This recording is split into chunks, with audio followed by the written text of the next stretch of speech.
दिनांक 17/18 फरवरी की रात्रि 1 बजे करीब पस्तौर निवासी लीलाधर ने आकर एक सूचना दी कि कुछ लोगों के द्वारा उनके साथ मारपीट की गई है, जिसके क्रम में उनको चोट आई है।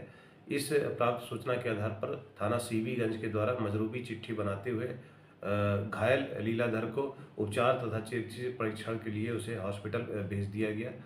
अगले दिन प्रातः 18 तारीख को उनके मौसेरे भाई नत्थूलाल ने थाने पर आकर एक लिखित शिकायती प्रार्थना पत्र दिया, जिसमें उन्होंने आरोप अंकित किया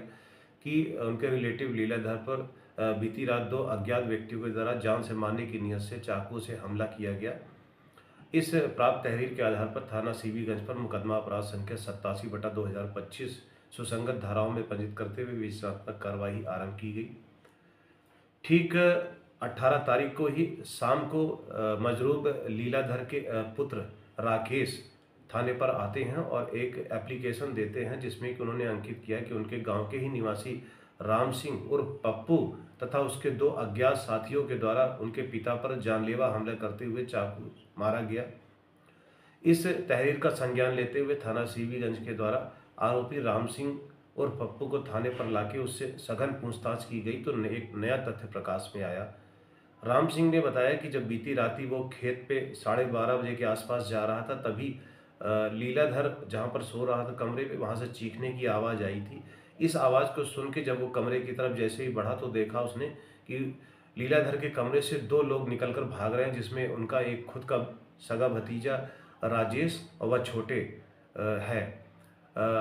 इसको उन्होंने बखूबी देखा और पहचान भी लिया था और उन लोगों ने भी इसको राम सिंह को पहचान लिया था।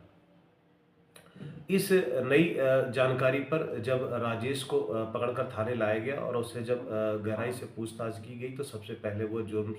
से इनकार करता रहा, किंतु जब उसके मोबाइल को चेक किया गया तो उसमें एक ऐसी लाल कलर की एक जोड़ी चप्पल दिखाई दी जो कि घटनास्थल पर छूटी हुई थी। उस चप्पल के बारे में जब सघनता से जांच की गई तो वो फिर टूट गया और साथ ही साथ जब चश्मदीद राम सिंह के साथ उसका आमना सामना कराया गया तब फिर उसने पूरे घटनाक्रम को सिलसिलेवार उसने अभिव्यक्त किया और जुर्म को स्वीकार किया। इस पूरे घटनाक्रम में जब मोटिव की जांच की गई और राजेश से जब पूछताछ किया गया तो उसने बताया कि जो लीलाधर जो मजरूब हैं उसके ताऊ हैं, जिनका गांव के ही राम सिंह, जिसको उनके पुत्र राकेश ने आरोपित करने का प्रयास किया है, उनकी पत्नी से इनके अवैध संबंध थे और उस अवैध संबंधों से एक पुत्र नवीन, जिसकी उम्र करीब 14 वर्ष है थी। चूँकि घायल लीलाधर के पुत्र राकेश को इस बात का संशय था कि आने वाले समय में जो संपत्ति है उसका एक बड़ा हिस्सा उनके पिता के द्वारा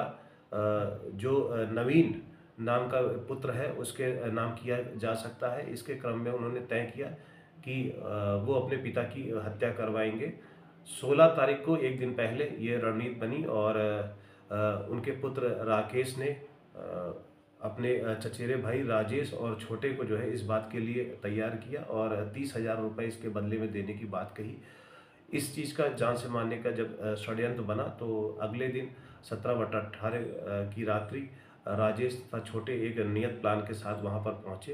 राजेश ने सबसे पहले लीलाधर अपने ताऊ को तमंचे सटा के गोली मारने का प्रयास किया, किंतु इस क्रम में लीलाधर जग गया और उसने तमंचे के साथ राजेश को पकड़ लिया। छीना झपटी में